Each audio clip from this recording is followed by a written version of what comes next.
Radionovela, La casa en la colina. Mi nombre es Luis, y lo que les contaré ocurrió hace 6 años, pero aún siento como si hubiera sido ayer. Algunos piensan que es solo una leyenda, una historia más de esas que se cuentan para asustar a los niños. Yo pensaba lo mismo hasta que me encontré con la casa en la colina. Era una tarde gris cuando recibí la llamada. Un viejo amigo, Javier, me llamó después de mucho tiempo. La conversación fue rápida, directa, como si él hubiera estado esperando que yo contestara. Me dijo que había encontrado algo interesante, algo que valía la pena investigar, pero que no podía hacerlo solo. Luis, en tono calmado pero con una leve tensión. Javier nunca había sido de ese tipo de persona. Siempre había preferido las cosas tranquilas. Así que cuando me dijo que había encontrado una casa en las colinas, algo en mi interior me dijo que algo no estaba bien. A pesar de todo, accedí a acompañarlo. La curiosidad pudo más que mis dudas. El lugar estaba a unas 2 horas de la ciudad, alejado, en las colinas que daban al valle. Llegamos al atardecer, cuando la luz ya comenzaba a desvanecerse. La casa se alzaba allí, solitaria, en lo alto de la colina. Un caserón antiguo, cubierto de musgo, con las ventanas rotas y las puertas de madera desgastadas por el tiempo. Sonido del viento soplando suavemente, crujidos de la madera. Luis, con voz temblorosa, como si recordara un miedo que aún no persigue.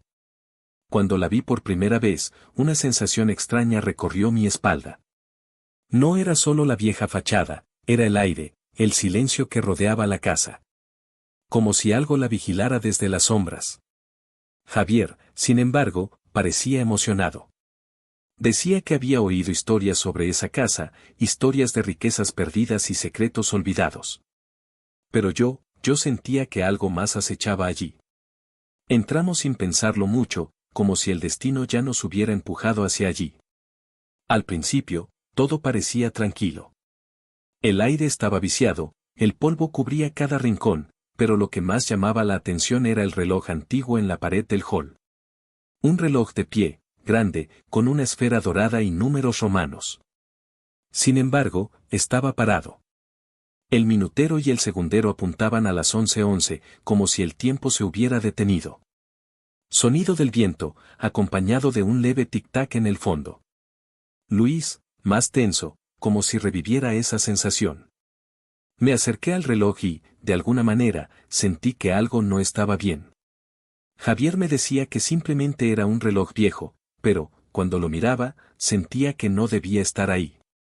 Como si el tiempo, en esa casa, no existiera de la misma manera que fuera de ella. De pronto, escuchamos un ruido arriba, como si alguien hubiera arrastrado algo por el suelo. Javier me miró con una sonrisa nerviosa, intentando convencerme de que era el viento, pero en lo profundo de mis entrañas, supe que no era el viento. Subimos por la escalera crujiente, que resonaba con cada paso que dábamos. La casa parecía más fría a medida que ascendíamos, y el aire se volvía denso, como si lo hubiera tragado la oscuridad. Al llegar al último peldaño, un susurro recorrió la sala, suave, como un aliento cerca de mi oído. Sonido de pasos suaves, seguidos de un susurro casi imperceptible. Voz susurrante, lejana, como si proviniera de las paredes. ¿Por qué vinieron? Me detuve en seco. Miré a Javier, pero él no parecía haberse dado cuenta. Sus ojos brillaban con emoción, como si estuviera disfrutando del misterio. Yo, en cambio, estaba inquieto, más aún cuando vi la puerta al final del pasillo. Era la única cerrada. No podía evitar mirar hacia allí, hacia esa puerta. Luis, con voz bajando de tono, como si estuviera reviviendo la incomodidad. Decidí abrirla. No sé por qué. Tal vez porque algo me empujaba a hacerlo. La puerta se dio lentamente, y al abrirse, descubrimos lo que había dentro. La habitación era pequeña, apenas iluminada por un rayo de luz que se colaba por la rendija de la ventana rota. En el centro, había una mesa de madera con un libro abierto. No era un libro cualquiera, sino un diario antiguo, cubierto de polvo. Al acercarme, el aire se volvió aún más pesado. La página que estaba abierta decía: el reloj de la casa no solo mide el tiempo. marca el principio y el fin. Cuando el reloj se detiene, las puertas se abren y el último susurro será tu guía. Luis, con un tono casi en estado de trance. No entendía lo que quería decir. Pero cuando miré hacia el reloj, noté que el minutero se había movido. No era mucho, pero se había movido. Justo cuando mi dedo tocó la página, un ruido proveniente del pasillo nos hizo girar. El susurro se volvió más claro, y entonces, vi algo que no podré olvidar. Una sombra, alta y delgada, se deslizaba entre las paredes, como si estuviera atravesándolas.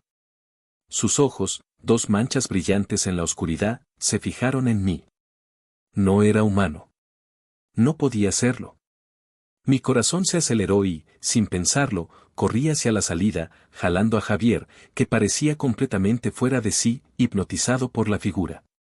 Sonido de pasos apresurados, seguido por el crujir de la madera. Al llegar a la planta baja, las puertas se cerraron de golpe detrás de nosotros. Estábamos atrapados.